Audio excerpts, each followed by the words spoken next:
this is Michael from 256 Mike on YouTube. So your Pontiac is not starting, but it's cranking and turning over, but it won't start. Then I'm going to tell you what it is, and this is with any automobile, but I'm doing it on the Pontiac because that's what I got, my rusted Pontiac that I'm stripping down for parts, that I made a mistake at the auction. Didn't check the car and I bought it and went against my own rules. So let me tell you. Okay, here we go. Okay, so your car turns over. It won't start. Okay, I'm going to show you how you can tell if your timing chain jumped. It didn't break. Your timing bell, it jumped, didn't break. I'm going to tell you how to check it. 1, 2, 3 is the easiest way. Okay, this right here is the filter for the engine. See it? Right there, that's the filter, right?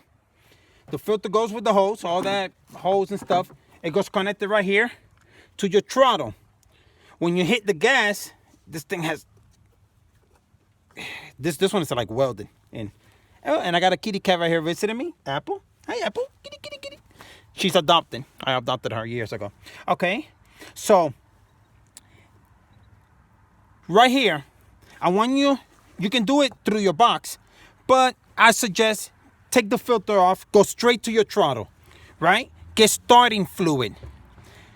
Have somebody inside crank the car. Right here, spray starting fluid. If the but keep your face away. Make sure there's nobody around, right standing in front of it. So like right here, like you see the way I'm right here and I'm over here. Spray it. If it spits at you, then your timing bell jumped. Because the throttle supposed to suck air, like, and that's why you have a filter in your engine. So it can filter the air and suck clean air in, that then it will mix the oxygen, the air, the oxygen will mix with the fume of the gasoline, and they will mix and then create the right environment for the engine to run properly. It's just the way it is.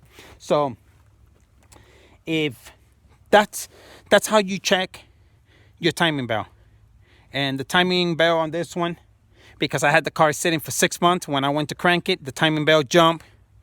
And the car is not street safe because it's too rusted on the bottom because it's from up north. So I'm just stripping the whole car down, 72,000 miles, and selling it for parts.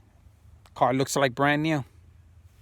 And I got Apple over here still. Look, Apple. Say hi to our fans. Hey, guys. I got a lot of animals. I'm an animal lover. I'm even a vegan. So, all right, guys. Well, check that. Like I say, if that's the easiest way to check it. Engine cranking won't do it. You hear the fuel pump is working, then just go for that. It's a 1, 2, 3 job. It's very easy. If you don't have starting fluid, very, very simple. Have somebody crank it. Put your hand right here on the manifold. If it's not sucking your hand in and it's spinning it out, timing bell has jumped. You need a timing bell job on it. Hey, it is what it is. Especially in these cars, they have like a tensioner, and it like pushes with the pressure of the oil and all that. As a crank, it goes and it tightens the belt. And that's what happened with this one. I guess it had a little oil leak or something. I have no idea, but yep, there goes the car. Or you get in your car, you crank it, it goes boom, and then nothing, gasoline, everything. Check your timing bell. 9 out of 10 times the timing bell jump. It's a cheap timing bell. They go old. They break. If the timing bell breaks and you turn the key, the car will go. But the top of the engine will not turn. Your top of the engine will not turn. Just the bottom. That's just the bottom of the engine. Nothing. You have no timing bell. So, all right, guys, subscribe, give me a thumbs up, and thank you for watching, and share my videos with all your friends and family. All right, this is Michael.